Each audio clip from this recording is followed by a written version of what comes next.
Bismillahirrahmanirrahim. Assalamualaikum warahmatullahi wabarakatuh.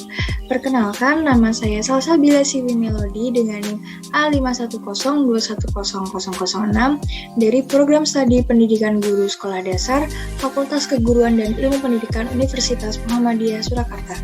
Di sini saya akan mempresentasikan tentang lembar kerja mahasiswa tentang sifat cahaya.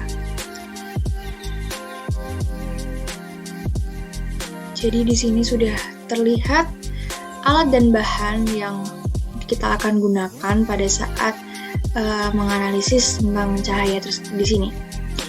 Yang pertama tujuannya adalah untuk membuktikan sifat cahaya yang terjadi pada peristiwa sehari-hari. Dan yang kedua adalah menganalisis fenomena sehari-hari yang menunjukkan penerapan sifat cahaya.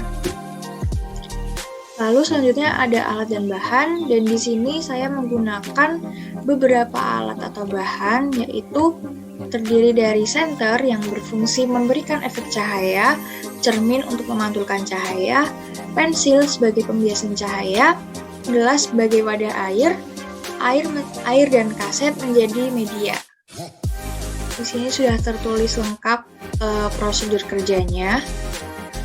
Lalu ini adalah hasil pengamatan yang saya amati pada saat saya mencoba untuk mengamati sifat-sifat cahaya tersebut.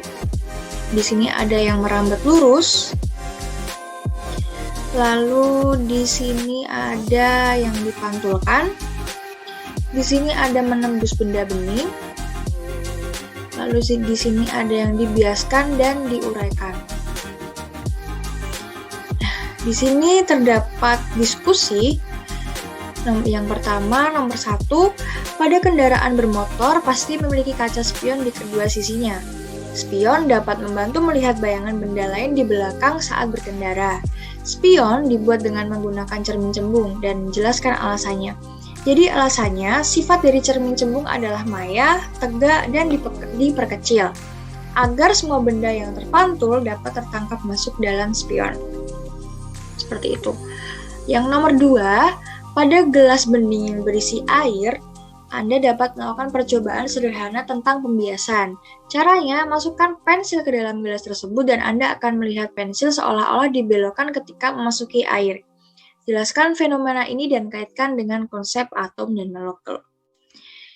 Jawabannya, ini menurut pendapat saya, ketika gelombang atau sinar cahaya kecepatannya berubah ketika bergerak dari satu medium ke medium yang lain, maka arah sinar cahaya juga dapat berubah akibat perubahan kecepatan pada medium yang berbeda ini. Sifat gelombang ini disebut dengan refraksi atau pembiasan. Ketika cahaya bergerak dari udara ke medium yang lebih padat, seperti air atau kaca, cahaya akan membias ke arah garis normal. Yang nomor 3, Randi sedang bersiap-siap berangkat ke kampus. Setelah mandi dan berpakaian, Randi bercermin di depan cermin rias di kamar kosnya. Bagaimana bentuk dan sifat bayangan Randi pada cermin tersebut? Jelaskan mengapa demikian. Sifat bayangan pada cermin adalah maya, tegak, dan sama besar. Bayangan adalah gambar yang dibentuk oleh pantulan cahaya dari cermin atau pembiasan pada lensa. Yang nomor 4, tentu sering melihat peristiwa terbentuknya pelangi setelah hujan. Berdasarkan konsep cahaya, bagaimana cara untuk menjelaskan sifat-sifat cahaya pada fenomena terjadinya pelangi ini kepada peserta didik di sekolah dasar? Uraikan langkah yang menurut Anda paling efektif. Jawabannya, pembentukan pelangi terjadi karena ada pembiasan dari cahaya matahari. Cahaya dibelokkan dan berpindah ke media yang lain. Ketika matahari pindah ke medium yang lain bertemu dengan tetesan air, maka cahaya tersebut akan membengkok sehingga membuat warna-warni yang cantik. Yang nomor 5, kaitkan hasil pengamatan terhadap sifat cahaya. Analisislah bagian mana yang menurut Anda berpotensi untuk menimbulkan miskonsepsi pada siswa SD. Jelaskan jawabanmu disertai dengan data pendukung. Menurut pendapat saya, setelah dilakukannya percobaan pada sifat cahaya yang bisa menimbulkan miskonsepsi adalah pada saat percobaan terbentuknya bayangan.